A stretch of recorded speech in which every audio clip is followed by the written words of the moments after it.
খবরের শুরুতেই থাকছে হেডলাইন্স। ফের মুখ্যমন্ত্রীর বাড়ির সামনে চাকরিহারারা, অফিসারদের সঙ্গে কথা তিনজনের। অনুব্রত ফোন করল না, ওটা এআই, থানার সামনে দাবি কেষ্ট ঘনিষ্ঠের। অপরাধীদের থেকে 2 কদম এগিয়ে থাকতে হবে, আইনের উপরে আস্থা তৈরি করাতে বড় বার্তা শাহের। পাকিস্তানি গুপ্তচরদের ভারতীয় সিম কার্ডের যোগান, রাজস্থান থেকে গ্রেপ্তার আরও এক গদ্দার। চরমে তৃণমূলের গোষ্ঠীদ্বন্দ্ব, কালীগঞ্জে প্রচার চলাকালীনই চলল তুমুল মারামারি, হাঁ হয়ে দেখল সবাই। এক ধাক্কায় অনেকটা কমল রান্নার গ্যাসের দাম, কলকাতায় এলপিজি সিলিন্ডারের মূল্য কত? পদ্মের মিশন 26, নেতাজি ইন্ডোরের সভায় কি বার্তা অমিত শাহর? মোদির পর এবার শাহের সভাতেও ডাক পেলেন না দিলীপ, বিজেপি নেতা বললেন খানাখন্দে ভর্তি, হেঁটে চলাও দায়, রাস্তা তৈরির প্রতিশ্রুতি রাখেননি দেব, প্রমাণসহ সবটা দেখালেন স্থানীয় বাসিন্দারা। ভ্যাপসা গরমে হাঁসফাঁস কলকাতাবাসী, তাপমাত্রা বাড়তে পারে 5 ডিগ্রি পর্যন্ত, কবে বৃষ্টি? রবিবার ফের মুখ্যমন্ত্রী মমতা বন্দ্যোপাধ্যায়ের বাড়ির সামনে হাজির হলেন চাকরিহারা শিক্ষক শিক্ষিকারা। 3 জনের প্রতিনিধি দল মুখ্যমন্ত্রীর বাড়ির সামনে মিলন সংঘের ক্লাব পর্যন্ত যেতে পারল, কিন্তু অনুমতি না থাকায় মুখ্যমন্ত্রীর সঙ্গে দেখা হল না। তবে অফিসারদের সঙ্গে কথা বলে ফিরে এসেছেন চাকরিহারারা। রবিবার সকালে চাকরিহারা 3 শিক্ষক শিক্ষিকা মুখ্যমন্ত্রীর বাড়ির সামনে গেলেন। সঙ্গীতা সাহা, মিতা সরকার, নির্মল বারকান্দোজ, এই 3 জন মুখ্যমন্ত্রীর সঙ্গে কথা বলতে কালীঘাটে পৌঁছালেন। তারা মিলন সংঘ ক্লাবের ভিতরেও গেলেন, সেখানে সিএমও অফিসারদের সঙ্গে কথা বললেন। অফিসাররা ডকুমেন্ট ও ফোন নম্বর নিয়েছেন বলে জানালেন ওই 3 চাকরিহারা শিক্ষক শিক্ষিকা। চাকরিহারা শিক্ষিকা সঙ্গীতা সাহা বললেন, আমরা গতবার মুখ্যমন্ত্রীর সঙ্গে দেখা করতে চেয়ে পারলাম না, আমাদের কালীঘাট থানায় নিয়ে যাওয়া হলো, তখন জানতে পারলাম রবিবার মুখ্যমন্ত্রীর সঙ্গে দেখা করা যেতে পারে। সেই মোতাবেক আজকে ম্যাডামের বাড়ির সামনে গেলাম, মিলন সংঘ ক্লাবের ভিতরে যেতে পারলাম। সেখানে উপস্থিত অফিসারদের সঙ্গে কথাও হলো, আমাদের নম্বর নেওয়া হলো, তবে ম্যাডামের সঙ্গে কথা হলো না। তিনি কথা বলতে রাজি হলে ফোন করা হবে, জানানো হবে। গত বৃহস্পতিবার পুলিশি অনুমতি ছাড়াই কালীঘাটে মুখ্যমন্ত্রীর বাড়ির সামনে হাজির হলেন চাকরিহারা 6 মহিলা প্রতিনিধি, কিন্তু দেখা হলো না। পুলিশ তাদের সরিয়ে কালীঘাট থানায় নিয়ে গেল। রবিবার ফের মুখ্যমন্ত্রীর সঙ্গে দেখা করার চেষ্টা করলেন তারা। NIA raids at Kolkata in connection with Pak spy case, কলকাতায় লুকিয়ে পাকচর, মহানগরীর বুকে পরপর এনআইএ অভিযান। উল্লেখ্য, 30 মে নতুন করে নিয়োগের বিজ্ঞপ্তি প্রকাশ করল এসএসসি। মুখ্যমন্ত্রী জানালেন পরীক্ষার বিজ্ঞপ্তির পাশাপাশি রিভিউ পিটিশনের দিকেও নজর রাখবে সরকার। এদিকে চাকরিতে বসতে নারাজ চাকরিহারা শিক্ষক শিক্ষিকারা। সেই আবহে ফের আরও একবার মুখ্যমন্ত্রীর সঙ্গে দেখা করার চেষ্টা করলেন চাকরিহারারা। অনুব্রতর ফোন বিতর্কে এবার এলো নতুন মোড়। কেষ্ট ঘনিষ্ঠের দাবি, বোলপুর থানার আইসি-কে অনুব্রত ফোন করেননি, ওটা এআই দিয়ে তৈরি অডিও। এর নেপথ্যে ষড়যন্ত্র দেখছেন অনুব্রতর ছায়াসঙ্গী। বোলপুর থানার আইসি লিটন হালদারকে অশ্রাব্য ভাষায় গালিগালাজের অভিযোগ উঠল বীরভূমের বাঘের বিরুদ্ধে। দুজনের কথোপকথনের সেই অডিও ভাইরাল হতেই শুরু হলো শোরগোল। শুক্রবার পুলিশ সেই অডিওর ভিত্তিতে অনুব্রতর বিরুদ্ধে এফআইআর দায়ের করল। 2টি জামিন অযোগ্যসহ মোট 4টি ধারায় দোর্দণ্ড প্রতাপ নেতার বিরুদ্ধে মামলা দায়ের হল, তলবও করা হলো তাঁকে। রবিবার সকাল 11টায় মহকুমা পুলিশ আধিকারিকের দপ্তরে অনুব্রতকে ডেকে পাঠানো হলো, কিন্তু তার বদলে সেই সময় থানা চত্বরে কেষ্টমণ্ডলের ছায়াসঙ্গী দেবব্রত সরকার হাজির হলেন। সাংবাদিকদের প্রশ্নের মুখে নতুন তথ্য খাড়া করলেন তিনি বললেন, অনুব্রত মণ্ডল কোনো ফোন কল করেননি, ওটা এআই দিয়ে তৈরি করা। স্বাভাবিকভাবেই প্রশ্ন উঠল, কে বা কারা তৈরি করালো এআই? জবাবে গগন বললেন, এতে বিজেপি যুক্ত থাকতে পারে, দলের অন্য কেউও যুক্ত থাকতে পারে। ছায়াসঙ্গী দাবি করছেন ফোনই করেননি অনুব্রত। গালিগালাজ তো দূরে থাক, যে অপরাধ তিনি করেননি, তাহলে তার জন্য অনুব্রত লিখিতভাবে ক্ষমা চাইলেন কেন? সেই উত্তরও তৈরি ছিল গগনের কাছে। বললেন, দল ক্ষমা চাইতে বলেছে, তাই চেয়েছে। দলের নির্দেশের বাইরে তিনি কিছুই করবেন না। অনুব্রত দলের অনুগত সৈনিক, দল যা করতে বলেছে তাই করেছে, দল যা বলবে তাই করবেন। অনুব্রতর ছায়াসঙ্গীর নতুন তথ্যের পরও একাধিক প্রশ্ন থেকে যাচ্ছে। রাজনৈতিক মহলের দাবি, অডিওটি এআই দিয়ে তৈরি। একথা গগন সরকার যদি আগেই জানতেন তাহলে কেন পুলিশকে জানালেন না? বিষয়টি নিয়ে বিরোধী দলগুলো পথে নামল। শাসক দলের ভাবমূর্তিতে প্রভাব ফেলতে মরিয়া তারা। এমতাবস্থায় কেন গত 2-3 দিন চুপ করেছিলেন দলের কর্মী? দলীয় নেতৃত্ব যখন বিষয়টি থেকে দূরত্ব রাখছেন, তখন কেন আগ বাড়িয়ে মুখ খুলতে গেলেন গগন সরকার? পাশাপাশি অনুব্রত মণ্ডল যদি ফোন না করে থাকেন, তাহলে বিষয়টি সামনে আসার পর এফআইআর করলেন না কেন? প্রশ্ন অনেক, কিন্তু উত্তর দেবে কে? শহরে কেন্দ্রীয় স্বরাষ্ট্রমন্ত্রী অমিত শাহ। আজ 1 জুন তিনি রাজারহাটে সেন্ট্রাল ফরেন্সিক ল্যাবরেটরির উদ্বোধন করলেন। সেখান থেকে দেশের আইন ব্যবস্থা সংস্কারের নানা উদ্যোগ নিয়ে আলোচনা করলেন। ভবিষ্যৎ পরিকল্পনাও ভাগ করে নিলেন তিনি। এদিন স্বরাষ্ট্রমন্ত্রী অমিত শাহ বললেন, আমাদের দায়িত্ব গরিব ব্যক্তিদের আইনের উপরে আস্থা তৈরি করা এবং অল্প সময়েই ন্যায় বিচার পাইয়ে দেওয়া। 200 কোটি টাকা খরচে ন্যাশনাল ফরেন্সিক ডেটা সেন্টার তৈরি করা হবে। ভারত এখন প্রমাণভিত্তিক বিচার ব্যবস্থায় প্রবেশ করছে। প্রতিটি জেলায় ফরেন্সিক মোবাইল ভ্যানের ব্যবস্থা করার জন্য রাজ্যগুলোকে কেন্দ্রের তরফে সহযোগিতা করা হচ্ছে। একাধিক রাজ্য এই উদ্যোগ নিয়েছে। 7টি ফরেন্সিক কলেজ আছে, নাগপুরে অস্থায়ী ক্যাম্প আছে। আরও 8টি কলেজ তৈরি করা হবে। দক্ষ ফরেন্সিক এক্সপার্ট তৈরি করা হচ্ছে। 17,000-এরও বেশি থানাকে সিসিটিভির আওতায় আনা হয়েছে। অনলাইনে মনিটরিং করছে স্বরাষ্ট্র মন্ত্রক। পলাতক বা বিদেশে বসে থাকা অপরাধীরাও ছাড় পাবে না, তাদেরও বিচার করার ব্যবস্থা করা হয়েছে এবং তাদের দেশে ফেরানোর জন্য আন্তর্জাতিক মহলের সাহায্য নেওয়া হবে। ইলেকট্রনিক প্রমাণকে গ্রহণযোগ্য করা হয়েছে। এই আইনে নিশ্চিত করা হয়েছে যে ন্যায় যাতে সময় মতো পাওয়া যায়। 60 দিনের মধ্যে চার্জশিট দাখিল করার নিয়ম তৈরি করা হয়েছে। আমি নিজে নজর রাখছি। 60% ক্ষেত্রেই এটা কার্যকর হচ্ছে। নতুন আইনে 7 বছর বা তার বেশি বছরের সাজার ক্ষেত্রে ফরেন্সিক ভিজিট বাধ্যতামূলক করা হয়েছে। দেশের আইন ব্যবস্থায় বদল আনা হয়েছে। 160 বছর পুরনো ভারতীয় দণ্ডবিধি পরিবর্তে নতুন আইন তৈরি করা হয়েছে। এটা যুগান্তকারী বদল। এখন নির্দোষরা শাস্তি পাবে না, অপরাধীরা ছাড়া পাবে না। সব ক্ষেত্রে প্রযুক্তির ব্যবহার করা হচ্ছে। ডিএনএ পরীক্ষার মাধ্যমে 20 বছরের পুরনো মামলার বিচার হচ্ছে। ফরেন্সিক অডিটের মাধ্যমে বড় বড় আর্থিক প্রতারণা সামনে আসছে। Mobile forensic app trace, psychological analysis বিশেষ সাহায্য করছে। আজ নার্কোটিক্স ও ফরেন্সিক 2-এর উদ্বোধনও হল। 21 শতাব্দীতে দাঁড়িয়ে ট্রানজাকশন, কমিউনিকেশন যেখানে সবই অনলাইনে হচ্ছে, সেখানে অপরাধের ধরনও বদলে যাচ্ছে। অপরাধীদের থেকে 2 কদম আগে থাকতে হবে। এর জন্য বিজ্ঞানের ব্যবহার না করি, আইনের ব্যবহার না করি, তাহলে পিছিয়ে পড়ব। এই যে সিএফএসএল তৈরি করা হচ্ছে, তাতে biology, serology, DNA, chemistry, narcotics, বিষবিজ্ঞান, ব্যালিস্টিক, কম্পিউটার সায়েন্স, সাইকোলজি ও ফিজিক্স সব বিভাগ রয়েছে।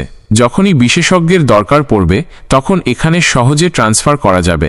যখন পুলিশ, আদালত সকলে এর মাহাত্ম্য বুঝবে এবং নিজেদের কাজে সামিল করবে, তখনই উন্নয়ন হবে। জটিল কেসে বিশেষজ্ঞদের পরামর্শের দরকার আছে, তার সঙ্গে ন্যায় প্রণালীতেও পরিবর্তনের দরকার। সিএফএসএল এর উন্নয়ন নিয়ে পরিকল্পনা, উদ্যোগ নেওয়া হচ্ছে। আগামী 2 বছরের মধ্যে এই কাজ হয়ে যাবে। প্রতিটি থানায় বসে থাকা আধিকারিকদের এটা বোঝানো হবে। এর মাধ্যমে দেশের অপরাধীদের বিচার তর্ক নয়, প্রমাণ ভিত্তিক করে তুলব, যাতে সন্দেহের কোনো অবকাশ থাকবে না। নিপীড়িতরা সুবিচার পাবে। দেশে সিএফএসএল এর ক্লাস্টার তৈরি করা হচ্ছে। 3-4 রাজ্যের ক্লাস্টার তৈরি করে ক্রিমিনাল জাস্টিসকে প্রমাণ ভিত্তিক তৈরি করার চেষ্টা চলছে। পাকিস্তানের হয়ে চরবৃত্তির অভিযোগে আরও একজনকে গ্রেপ্তার করল পুলিশ। হাসিন নামে ওই পাকচরকে রাজস্থানের দিক জেলা থেকে গ্রেপ্তার করা হলো। তাকে জিজ্ঞাসাবাদ করে পুলিশ জানতে পারল, পাকিস্তানি গুপ্তচর সংস্থাকে একাধিক ভারতীয় সিম পাচার করতেন তিনি। দিন কয়েক আগেই হাসিনের ভাই কাসিমকে পাকিস্তানের হয়ে চরবৃত্তির অভিযোগে গ্রেপ্তার করা হয়েছিল।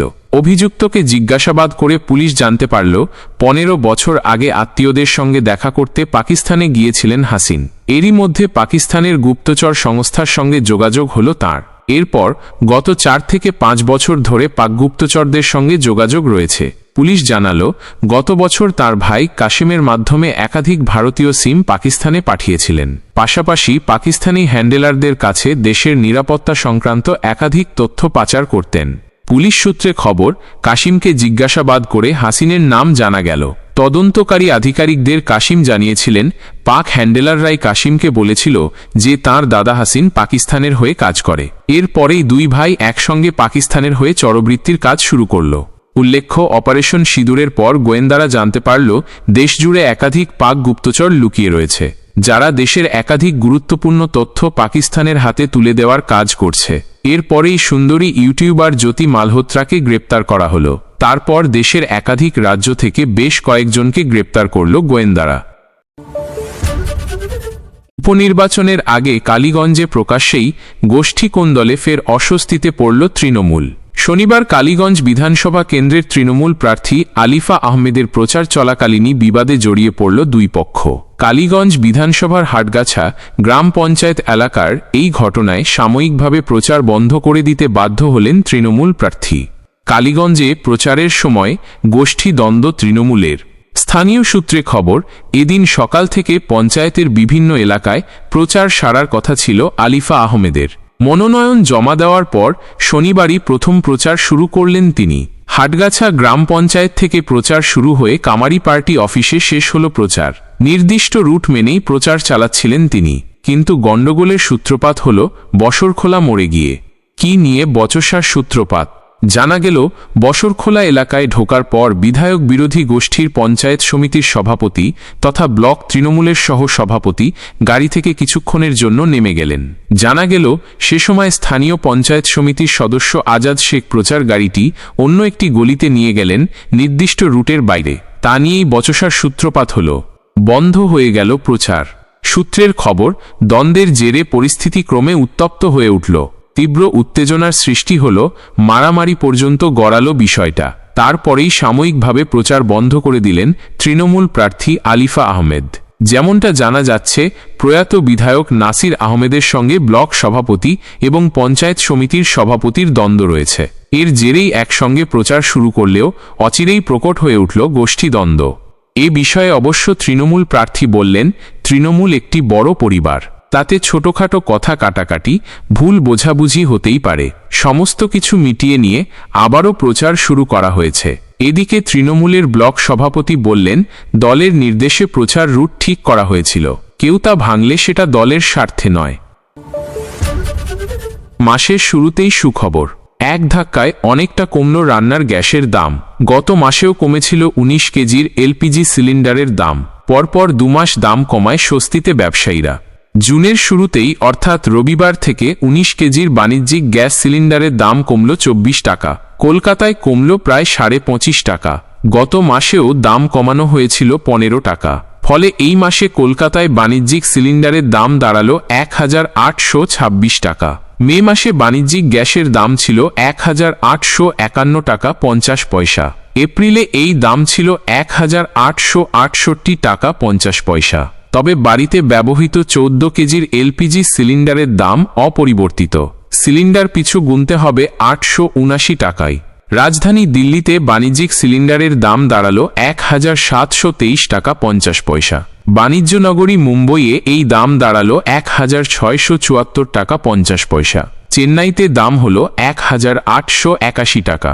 বিশ্ববাজারের সঙ্গে সামঞ্জস্য রেখে প্রত্যেক মাসেই নতুন করে বাণিজ্যিক গ্যাসের দাম নির্ধারণ করা হয়। এর আগে ফেব্রুয়ারিতে অর্থমন্ত্রী নির্মলা সীতারমণের বাজেট পেশের ঠিক আগে সামান্য কমানো হয়েছিল বাণিজ্যিক গ্যাসের দাম। তার আগে জানুয়ারিতেও সামান্য কমেছিল বাণিজ্যিক গ্যাসের দাম। এরপর এপ্রিলে বাড়ল বাণিজ্যিক সিলিন্ডারের দাম। তবে পরপর 2 মাস দাম কমায় স্বস্তিতে ব্যবসায়ীরা।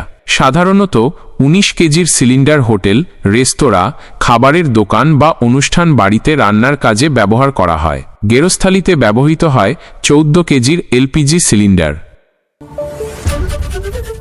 2026 সালে তৃণমূলকে সরিয়ে বাংলার ক্ষমতা দখলের হুঙ্কার দিচ্ছে বিজেপি। এরই মধ্যে রবিবার নেতাজি ইন্ডোর স্টেডিয়ামে দলের সাংগঠনিক সভা করবেন অমিত শাহ। সদস্য সংগ্রহ থেকে সাংগঠনিক নির্বাচন, উপনির্বাচনে হার থেকে দলবদল, সবকিছুর মধ্যে বিজেপির প্রাক্তন সর্বভারতীয় সভাপতি কি বার্তা দেন, সেদিকেই তাকিয়ে সকলে। পদের মিশন 26। দুদিনের ব্যবধানে নরেন্দ্র মোদীর পর এবার বঙ্গে এলেন অমিত শাহ। তার নেতৃত্বেই রবিবার নেতাজি ইন্ডোর স্টেডিয়ামে সাম্প্রতিককালের মধ্যে সবচেয়ে বড় সাংগঠনিক সভা করবে রাজ্য বিজেপি। এক নজরে কেন্দ্রীয় স্বরাষ্ট্রমন্ত্রীর কর্মসূচি। সকাল 11.15 রাজারহাটে CFSL এর নতুন ভবনের উদ্বোধন। দুপুর 2.15 নেতাজি ইন্ডোরে বঙ্গ বিজেপির সাংগঠনিক সভায় যোগ। বিকেল 4 স্বামী বিবেকানন্দের বাড়িতে যাবেন কেন্দ্রীয় স্বরাষ্ট্রমন্ত্রী। সনাতনী সমাজের প্রতিনিধিদের সঙ্গে সেখানে বৈঠক করার কথা। তারপরে ফের দিল্লির উদ্দেশ্যে রওনা দেবেন অমিত শাহ। যাবতীয় চ্যালেঞ্জের মোকাবিলা করতে ইতিমধ্যেই রাজ্য বিজেপির কর্মীদের ঝাঁপিয়ে পড়ার নির্দেশ দিয়েছেন নরেন্দ্র মোদী। আর এবার রাজ্যে এসেছেন অমিত শাহ। সাংগঠনিক দুর্বলতা থেকে শুরু করে উত্তরবঙ্গে উপনির্বাচনে হার, দলের প্রাক্তন সাংসদ, বিধায়কদের তৃণমূলে যোগদান, মাঝে মধ্যেই চরম অস্বস্তিতে পড়তে হচ্ছে রাজ্য বিজেপিকে। তার মধ্যেই সব মণ্ডলে এখনও সভাপতি নির্বাচন করতে পারল না তারা। উল্টে মণ্ডল সভাপতি নির্বাচন ঘিরে দিকে দিকে বিজেপির গোষ্ঠীকোন্দল সামনে এলো। 10টি সাংগঠনিক জেলায় এখনও সভাপতি নির্বাচন বাকি। রাজ্য বিজেপির পরবর্তী সভাপতি কে হবে তা নিয়েও এখন জোরালো প্রশ্ন। এরই মধ্যে অমিত শাহের বঙ্গ সফর। আজ রবিবার এযাবৎকালের সবচেয়ে বড় সাংগঠনিক সভা করবেন অমিত শাহ। আমি দাঁড়িয়ে রয়েছি নেতাজি ইনডোর স্টেডিয়ামের সামনে। এখানেই রবিবার দুপুরে মণ্ডল সভাপতি থেকে শুরু করে রাজ্যস্তরের পদাধিকারীদের সঙ্গে বৈঠক করবেন অমিত শাহ। সূত্রের খবর, নেতাজি ইনডোর স্টেডিয়ামে সাংগঠনিক বৈঠক ছাড়াও পশ্চিমবঙ্গের বিজেপির নেতাদের সঙ্গে ঘরোয়া বৈঠকও করবেন অমিত শাহ। গত বিধানসভা নির্বাচনে 200 আসন টার্গেট করে বিজেপিকে থামতে হলো 77 তারপর লোকসভা ভোটেও ফল খারাপ হলো। বছর ঘুরলেই আরও একটা বিধানসভা নির্বাচন। অমিত শাহের ভোকাল টনিকে কি স্বপ্ন পূরণে সফল হবেন রাজ্য বিজেপির নেতারা?